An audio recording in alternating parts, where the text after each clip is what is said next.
All right, what's going on, folks? Woo! All right, I'm ready. I'm ready to party. I'm ready to show my breasts. No, just kidding. So this is XYLD ETF versus traditional income strategies, a new era for investors. So look, I'm a big, huge fan of any sort of investment that gives me the ability to get an income of some kind. Now, I know dividend income is obviously not tax efficient. This is something I've argued with a ton of people. My mentor, Strongman, for instance, he and I don't see eye to eye on this. I think it's totally fine to be taxed on dividends because it's like, you get taxed at work, right? You get taxable income all over the place. The goal is, though, to just have income, even if it's taxed. And is it efficient? It's not, but it's better than having to ever sell your position. The goal is to never sell. If you have something worth holding for a long time, like great, fantastic companies, you don't ever want to sell it. So you want every excuse possible to get to keep it. And it's better than the alternative because you never know when cash is going to go to hell. And look, people tend to underestimate just how bad things can get. And I don't want you guys to be the ones who bear the burden, is all.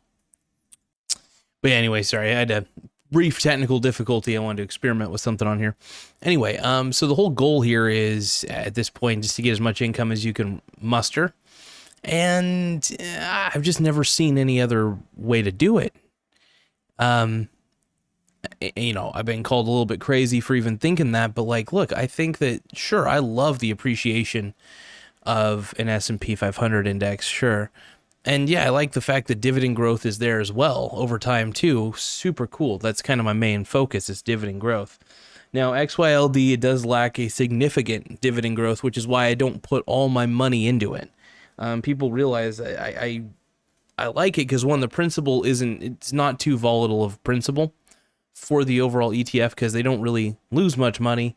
And when they do gain money, it's pretty decent and they're able to distribute it to shareholders through the dividend. But yeah, I think it's a great fund. It's not actively managed. It's more index related than anything. So they're not constantly trading the assets. They're just really writing call options for the assets that they have on hand, and if they need more assets, then they'll get them. So it's kind of cool. I don't know. I like it. I think it's a smart strategy. I think covered calls are, I wouldn't say they're too clownish either. I think that they're not exactly a bad strategy. Especially when a lot of professional investors tend to use covered calls to kind of make an extra income on what they have already, get that little premium. And if they have to sell, they have to sell. Okay, whoop-de-doo. I still think it's better to do out of the money call options. So that way, for instance, you're not going to get as much of a premium, obviously, because nobody's going to want to pay for a risky call option that's 30 days out. But at the money call options with a 30-day expiration, I mean, people are willing to pay a pretty hefty premium for those, which is kind of cool. So, I mean, at the end of the day, you kind of end up winning one way or another, but so pretty neat. But yeah, I'm a firm supporter of it. Now, you do get taxed, I believe, as general income, I think, with these types of dividend distributions. I can't remember exactly how it works, but it's pretty interesting shit. I'll tell you what. But yeah, it's as simple as that. But yeah, I know you get taxed, on dividends, and it's something that you should always consider, and you just got to remember, not all that money that you get from the dividend payout's yours, but you know what? Screw it. You could take a lot of that money and reinvest it into something that's worthwhile. And for me, it's just a place for me to put my money to where I won't use it. I'm taxing myself in a weird way because, Look how much money I'm paying to the government right now, right? Okay, well, I might as well throw the excess money I got somewhere because I live a cheap lifestyle. And most of the money I make, whether it's from Spotify or even referral stuff from YouTube, I'm pretty much redistributing it back into XYLD, some sort of income generating asset. And I do consider it an income. It's it's varied, by the way, in how much of a dividend you're going to get, because it just depends on how much they make, off the covered call premiums.